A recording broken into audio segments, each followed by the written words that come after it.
전능하사 천지를 만드신 하나님 아버지를 내가 믿사오며 그 외아들 우리 주 예수 그리스도를 믿사오니 이는 성령으로 잉태하사 동정녀 마리아에게 나시고 본디오 빌라도에게 고난을 받으사 십자가에 못 박혀 죽으시고 장사한 지 사흘 만에 죽은 자 가운데서 다시 살아나시며 하늘에 오르사 전능하신 하나님 우편에 앉아 계시다가 저리로서 산 자와 죽은 자를 심판하러 오시리라. 성령을 믿사오며 거룩한 공회와 성도가 서로 교통하는 것과 죄를 사하여 주시는 것과 몸이 다시 사는 것과 영원히 사는 것을 믿사옵나이다. 아멘. 거룩하신 하나님께 감사와 찬양을 올려드립니다. 죄악으로 물든 이 세대와 나를 불쌍히 여겨주시고 용서하여 주옵소서.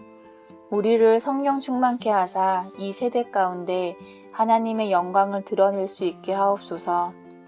믿지 않는 자들에게 예수 그리스도를 전하는 사명을 감당할 수 있는 능력을 주옵소서.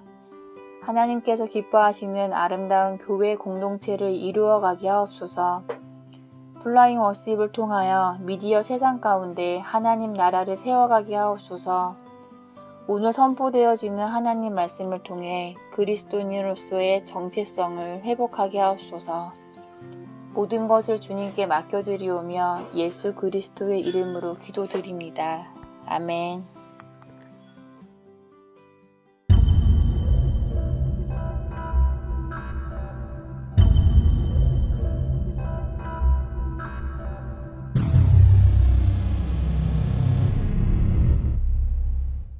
안녕하세요. 플라잉 워십의 신태호 목사입니다. 오늘도 영상으로 메타버스 공간 안에서 예배를 드리는 모든 분들을 주님의 이름으로 환영하고 축복합니다.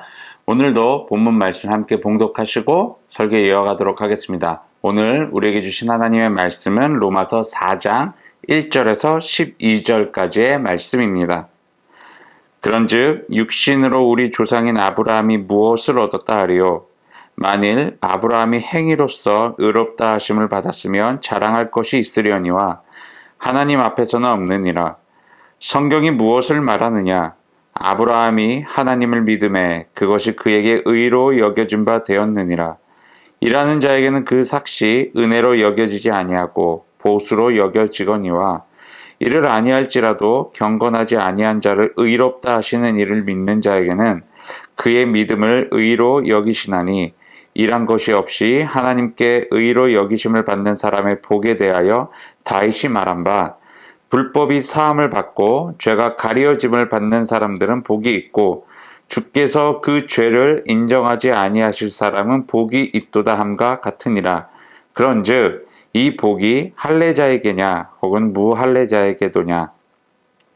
무릇 우리가 말하기를 아브라함에게는 그 믿음이 의로 여겨졌다 하노라. 그런즉 그것이 어떻게 여겨졌느냐? 할례시냐 무할례시냐? 할례시가 아니요 무할례시니라. 그가 할례의 표를 받은 것은 무할례시의 믿음으로 된 의를 인친 것이니 이는 무할례자로서 믿는 모든 자의 조상이 되어 그들도 의로 여기심을 얻게 하려 하심이라. 또한 할례자의 조상이 되었나니 곧 할례 받을 자에게뿐 아니라 우리 조상 아브라함이 무할례시에 가졌던 믿음의 자취를 따르는 자들에게도 그러하니라. 아멘.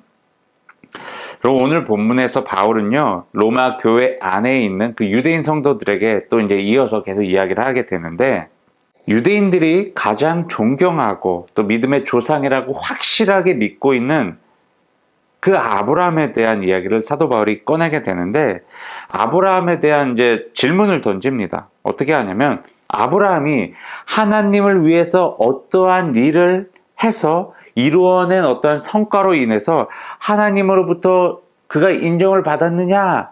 라고 물어보는 거예요. 근데 그게 아니라는 거죠.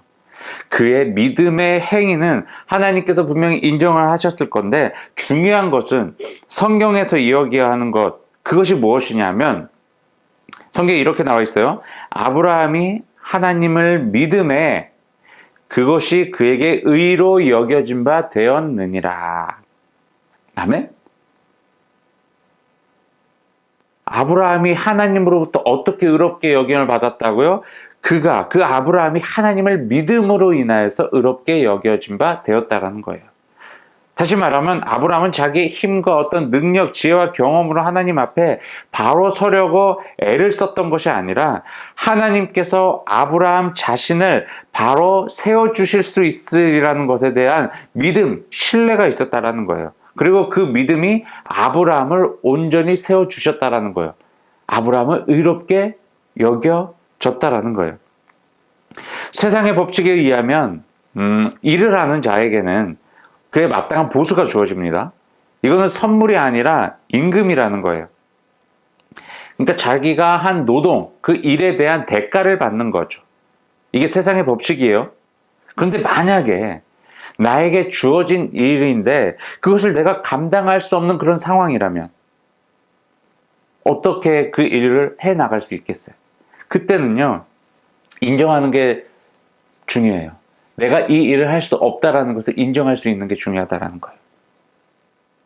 아브라함도 이것을 인정했던 거예요. 나에게 주어지신 이 인생, 너무나 어렵고 힘든 인생, 내 능력과 내 지혜로 인해서 이 인생을 올바로 살아갈 수 없다는 것을 아브라함은 알았어요. 그리고 내 삶을 온전히 이끌어 주실 분이 바로 하나님이라는 것을 이 아브라함이 인정을 하고 그것을 믿었다라는 거예요. 그랬더니 하나님께서 그 믿음과 신뢰를 통해서 아브라함을 온전히 세워주셨다라는 거예요. 여러분, 우리가 할 수 없는 것이 있다라는 것을 인정하는 것은요, 부끄러운 일이 아닙니다.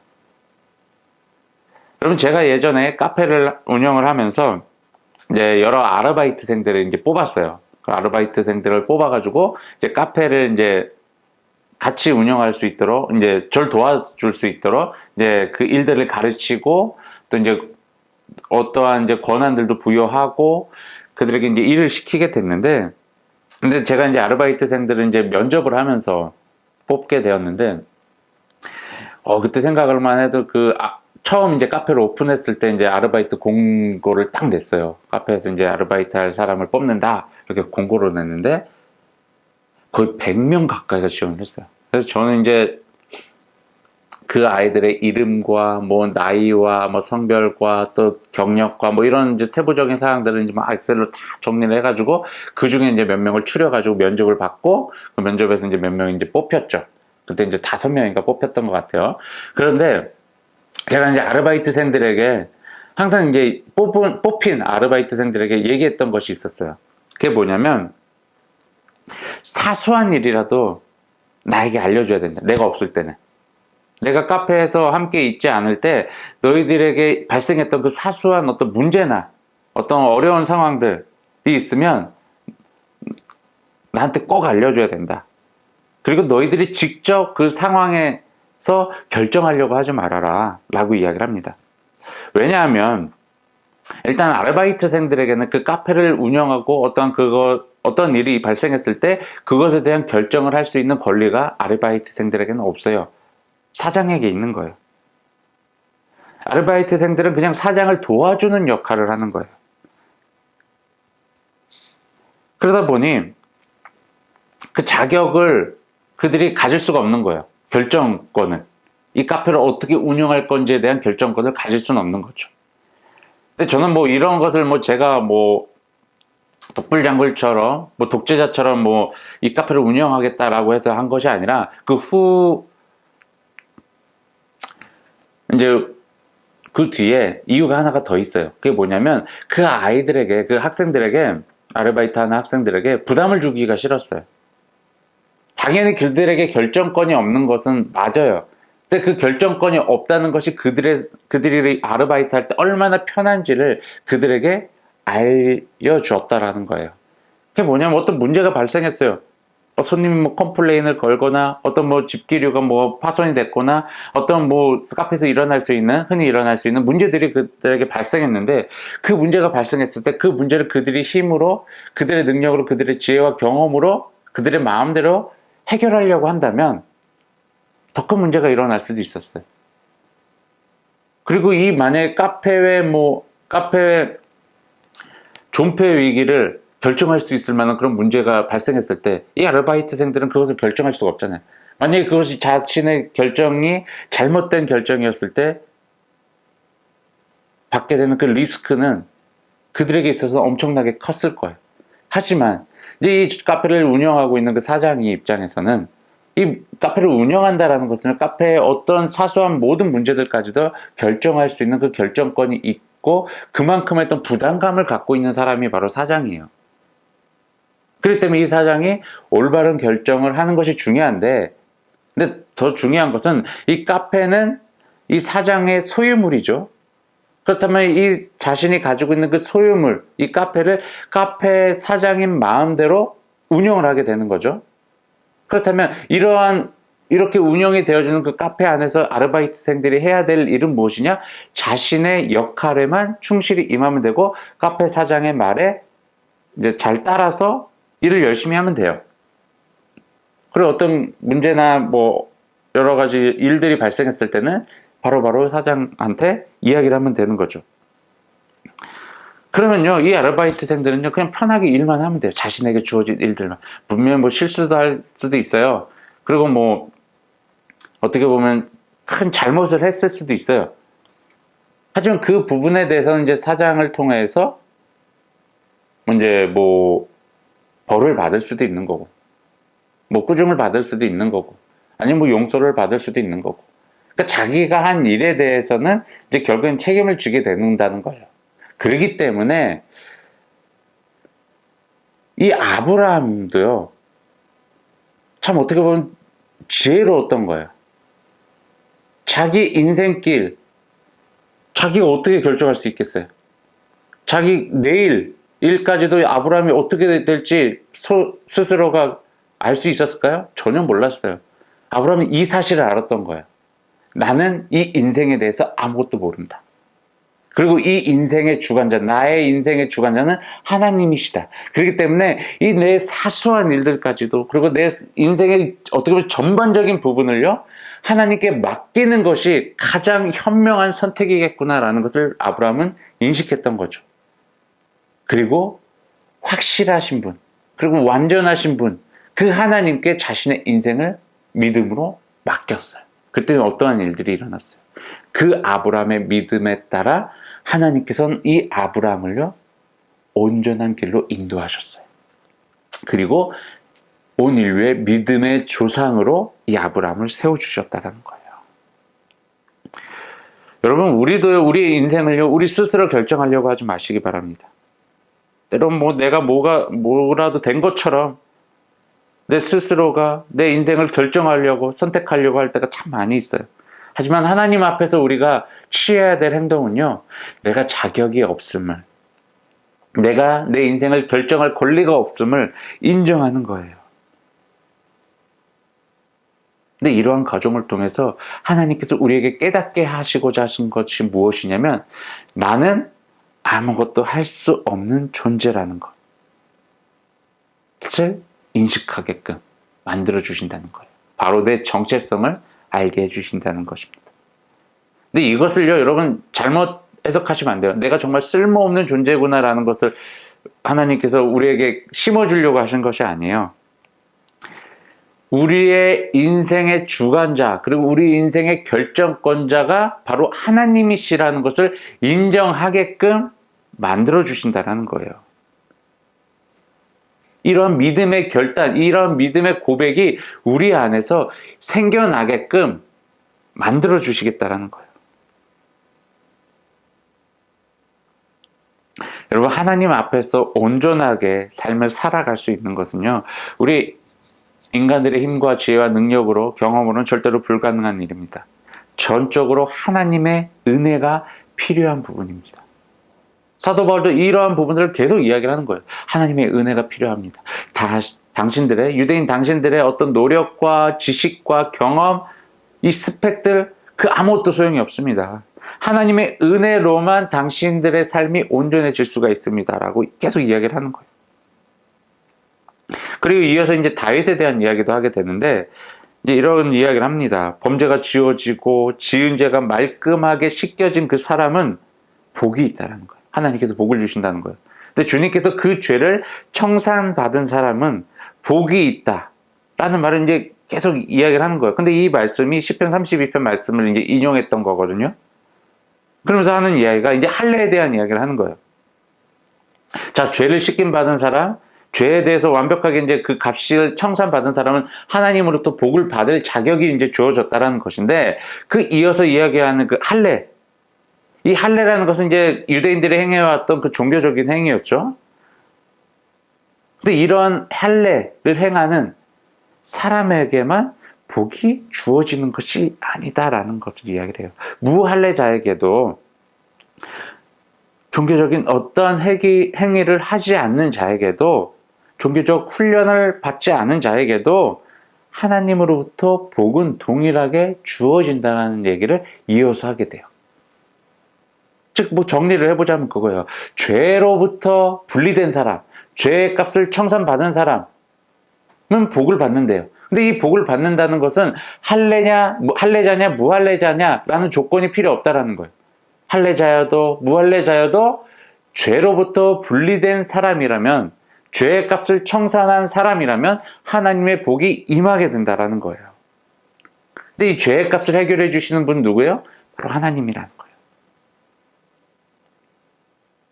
즉, 삶의 전반적인 부분을 주관하시는 분이 하나님이시고, 우리가 그 하나님으로부터 복을 받기 위해서는 할례를 받아야 된다라는 말이 아니에요. 종교적인 행위를 열심히 해야 된다는 이야기를 하는 것이 아니에요. 죄를 해결해 주시는 그 하나님께 나의 죄를 고백하라는 거예요. 내가 죄인임을 주님 앞에 인정하라는 거예요. 그리고 그 죄를 해결해 주시고 나를 영원한 구원의 길로 이끌어 주실 분이 하나님이시라는 것을 주님 앞에서 진실되게 고백해야 된다라는 이야기를 하는 거예요.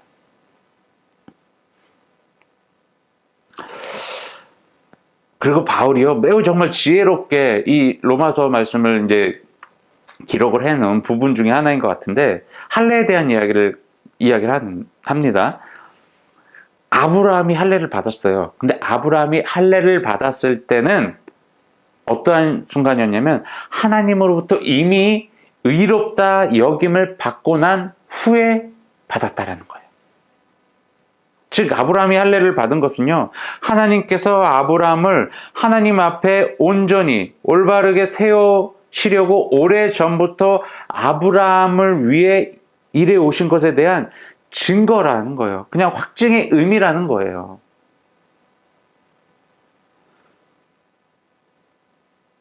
할례를 받아라, 그럼 너가 의롭게 될 것이다 라고 하나님께서 아브라함을 불러주신 것이 아니라, 이미 하나님께서는 아브라함을 불러주셨어요. 넌 의롭다 여김을 받았다. 너의 믿음으로 인해서. 자, 그렇다면 너가 믿음으로 의롭다함을 받았다라는 것에 대한 증거를 할례로 보여주겠다라는 거예요. 할례를 함으로 인하여서 내가 너에게 의롭다함을 줬다라는 것을 증거 삼아라라는 거예요. 여러분, 아브라함은요, 하나님께서 하시는 이 일을 온전히 믿음으로 취했어요. 그리고 그 믿음으로 인해서 모든 사람들의 믿음의 조상으로 세움을 받게 될 수 있었던 것입니다. 할례를 받지 않은 사람일지라도 아브라함처럼 하나님께서 자신들을 위해 하시는 일을 믿음으로 받는다면 아브라함 또한 그들의 조상이 될 수 있다는 거예요. 할례자들이 계속 이야기를 했던 것이, 무할례자들, 너희들, 이방인들에게, 너희들에게 아브라함은 조상이 될 수 없다라고 이야기를 했거든요. 근데 사도 바울이 이야기를 하는 것이 뭐예요? 아브라함도 무할례자인 너희들이 정말 지은 죄들을 회개하고 주님 앞에 돌아왔을 때, 하나님으로부터 온전한 회개를 받았을 때, 하나님으로부터 의롭다 여김을 받았을 때, 아브라함도 너희들의 조상이 될 수 있다라는 이야기를 하는 거예요.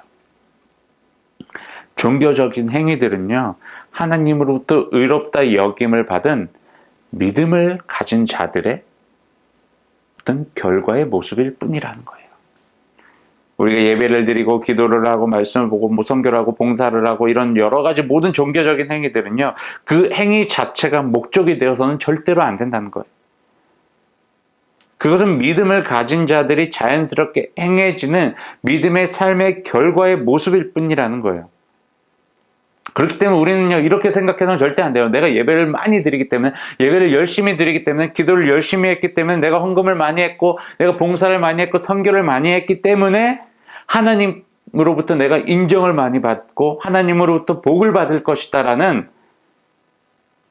그런 생각을요, 지워버리시길 바랍니다. 사도 바울도 이 부분을 유대인들에게 지적을 했던 거예요. 이러한 모습들은요, 유대인들이 가지고 있었던 그 율법주의적 신앙의 모습일 뿐이라는 것입니다. 종교적인 행위 자체가 나쁘다는 것이 아니에요. 이 종교적인 행위가 삶의 목적이 되어서는 안 된다는 거예요. 그리고 이 종교적인 행위에 어떤 수치나 이런 것으로 인해서 하나님으로부터 복을 받을 수 있는 어떤 조건들이 충족되어진다라고 절대로 생각하지 말라는 거예요. 우리가 행해지는 모든 종교적인 행위들은요, 너무나도 소중한 거예요. 그리고 하나님께서 매우 기뻐하시는 거예요. 하지만 조건이 있어요. 정말 하나님을 전적으로 믿고 신뢰하는 그 마음으로 드리는 감사의 표현이길 바랍니다. 하나님은요, 겉모습을 보시는 분이 아니잖아요. 우리 마음의 중심을 보시는 분이십니다. 우리가 어떠한 마음을 가지고 그러한 종교적인 행위들을 하고 있는지, 그것을 하나님께서는 보신다는 거예요. 내가 얼마나 많이 새벽 기도를 나가고 얼마나 많은 시간 동안 기도를 하고, 이게 아니에요. 그 시간 동안 얼마나 내가 하나님께 집중하고 있는지, 하나님 앞에 정말 감사하는 마음을 들여 진실되게 하나님께 나아왔는지가 중요하다는 거예요. 여러분, 우리 모든 하나님의 자녀들이 정말 하나님께서 진정으로 원하시는, 하나님이 기뻐하시는 이러한 종교적인 행위들을 통해서 다시 한번 하나님의 영광이 드러나며 하나님의 이름을 영화롭게 하는 그런 삶을 저와 여러분이 사길 주님의 이름을 축원합니다. 기도하겠습니다. 사랑과 은혜가 충만하신 하나님, 참으로 감사합니다. 하나님께서 우리를 사랑하시고 우리를 자녀 삼아주시고 우리를 영원한 죄악 가운데서 해방시켜 주시니 감사를 드립니다. 하나님, 우리가 이미 하나님을 믿음으로, 그 믿는 믿음을 통해서 영원한 생명을 얻었고 의롭다 여김을 받았습니다. 하나님, 이제 이 의롭게 여김을 받은 이 나의 삶을 하나님이 기뻐하시는 온전한 제물로 드리며 하나님을 영화롭게 하며 살아갈 수 있는 하나님의 귀한 자녀들 되게 하여 주시옵소서. 주님 앞에 이 시간 귀한 예물을 올려드립니다. 이 예물이 쓰여지는 곳마다 하나님의 나라가 확장되어지게 하시고 하나님의 이름 또한 널리 전파되어지게 하시며 하나님의 사랑이 전달되어지게 하여 주옵소서. 물질을 드린 손길을 주님께서 기억하시고 저들의 삶 가운데 찾아오셔서 저들의 삶 가운데 하나님의 풍성한 은혜가 임하게 하시며 감사와 찬양이 끊이지 않게 하여 주시옵소서.